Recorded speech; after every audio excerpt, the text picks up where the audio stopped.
What's up everyone? In this video, I want to tell you guys the things that I forgot to check when I bought my Jeep Wrangler.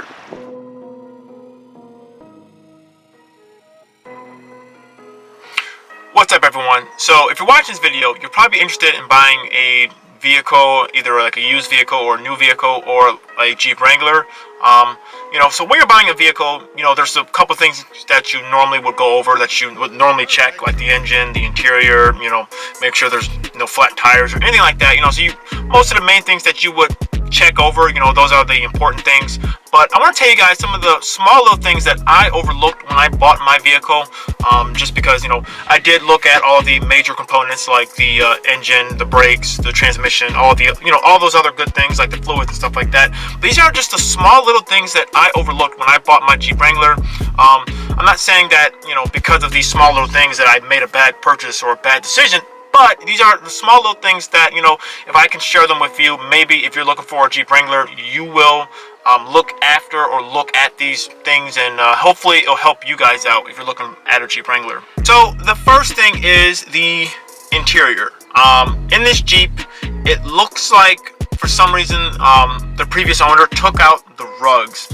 I did notice that when I was looking at the Jeep. I did a quick inspection because I noticed at one section it looked like some of the carpet was coming up, but I was able to just tuck it underneath when I was looking at the Jeep. So it didn't really seem like that was going to be a big problem or a big issue at all, because people do, they take out the rugs and then they just put them back in. It's not that big of a deal. But after I bought the vehicle and I brought it home and did a little more inspecting, I found that there was actually some stuff underneath the rug. So that was one of the things that I was thinking, like, if I would have looked at that, I would have had them clean that better, because the interior was cleaned out pretty well. Just like underneath the carpet, there was just some stuff underneath it because they took the carpets out. So looking back, if I would have seen that when I was purchasing the vehicle, I would have had them clean that out. So yeah, that's one thing. If you're looking at a Jeep, just make sure if the rug was taken out, just look underneath it to make sure it's clean. So I would highly suggest doing that. The second thing is the rear door, the rear passenger door.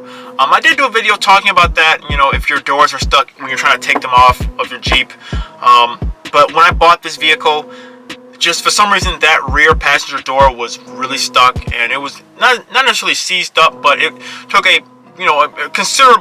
good amount of effort to open and close it. Looking back, I wish I would have opened up all of the doors. For some reason, I just didn't open up that door. I checked, literally all of the other doors but that door. So looking back, so that's something, it's kind of obvious thing, but open up all the doors, make sure all the doors, they open up, they close, that there's no like frame damage or anything like that, just weird. So open up your doors. That will save you a lot of time with that. The other thing is for my soft top. Now, my soft top, that was one of the major things that I wanted to check over and make sure that it didn't leak, it didn't have any cracks or anything like that, especially with the rear window, make sure that was fine and everything. So my soft top is actually in great condition. But one of the things though I didn't check, which is so weird, is the actual frame itself. There is like one screw or one pin that was missing in the back of the frame of the soft top. So whenever I pull it back fully and then push it back on, sometimes it doesn't exactly line up just because that one pin is missing out of the frame of the soft top. But that was a small thing. I was able to just put like another pin in there and it just keeps it straight. But yeah, so looking back, that was one small little thing, like, if you wouldn't, sometimes you would never even think of that, like look at the actual frame of the soft top. But, like I said, that's not like a major thing because I was able to fix that real quick. But still though, if you're buying a vehicle, especially used, you can, just ask the dealership, like, hey, can you guys fix that for me real quick? It'll take them a second and, it'll save you the headache. The other thing is my passenger sun visor, or the passenger mirror. Yeah. Here it is. It's in my hand. I know this was kind of like those small little things when I bought the vehicle. I did check that, but a couple of days afterwards when I brought it home, it just fell out. It looks like it must have fell out before and they fixed it by using like some type of super glue or some type of adhesive to just keep it in there. It's probably something that the dealership, they probably didn't even know. That is one thing though. I was gonna go back to the dealership and have them fix that, but it happened, like I said, like a couple days after I bought the vehicle. And I bought the vehicle, it was it was a considerable, like a good distance away. You know, it's like over an hour away, and for that, I didn't really find, you know, like I didn't really want to drive all the way back and have them fix that one thing. You know, so that's one of the things, like, you know, I'm gonna just fix that eventually. You know, since it's the passenger side, it's not really that big a deal for me, but when it's like my fiance or someone else sitting there and there's sun coming in their eyes, I mean, it's kind of a big deal for them. But for me right now, it's not really that big of a deal. So down the line, I'm gonna fix that. This should be a quick fix, but still though, that's something I completely just overlooked. I didn't even see that at all. And then the last and final thing was actually kind of a major thing that I didn't really see coming. There was only one key with this Jeep. Now, when I bought the vehicle, you know, they gave me the key, obviously, to test drive, to check it out, and do everything that I did. You know, it wasn't until I did all of the paperwork and had everything set up, and then I found out that the vehicle only came with one key, because when the person traded it in, they only had one key for the vehicle. That sucks. Looking back, I wish I would have, you know, gotten another key or told them to make another key, because, you know, having one key sucks. I mean, granted though, for this is a 2010 Jeep Wrangler. This is literally the key. It's just one key itself. You know, I didn't price out yet what it'll cost to get a replacement key made, but I am going to do that, because having just one key by itself, that kind of sucks. In case anything happens, or if I don't have my keys, or, you know, if someone else needs to drive my car or something, you know, I have to give them my key. So that kind of sucks having one key.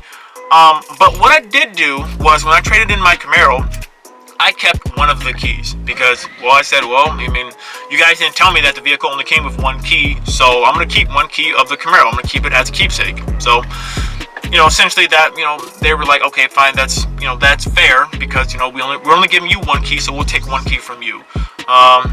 Why do I want the Camaro key? I have no idea. I think it looks cool, and it's a nice keepsake for myself, just to remind myself of that car. Along with, I kept the emblem and like the IRS badging, but that's a whole nother story. The point is, though, yeah, I didn't exactly know that the car didn't have one key until the very end of the transaction. But yeah, so always check to make sure that there is two keys with the vehicle, and if not, ask them to make another key, or, you know, or tell them that you're gonna, you know, or drop off some of the price of the vehicle, because that is a major expense to get another key made, especially for like high-end luxury cars or something like that. But yeah, so those are the couple things that I forgot to check when I bought my Jeep Wrangler. So if you're looking at a Jeep Wrangler, or if you're looking at, you know, some other vehicle, always make sure that you check those small little things. You know, it is kind of hard when you're buying a vehicle. You're checking 100 different things. You're going over every last little thing, making sure every last component works in the vehicle. So I know sometimes it's those small little details that sometimes you may forget to check. But, you know, so always do your homework, and always take someone with you if you can. Have them look over the vehicle too. So if it's something that you forgot to check, hopefully they will remember to check too. But yeah, so those are the couple things I forgot to check when I bought my Jeep Wrangler. Hopefully this video was useful for you guys. So thank you so much for watching this video. If you like this video, give it a like. Check out some of the other videos that I've done. I've done a lot of other videos on this Jeep, and I plan on doing a whole bunch more. So if you like these type of videos, check out my channel. Thank you so much. See ya.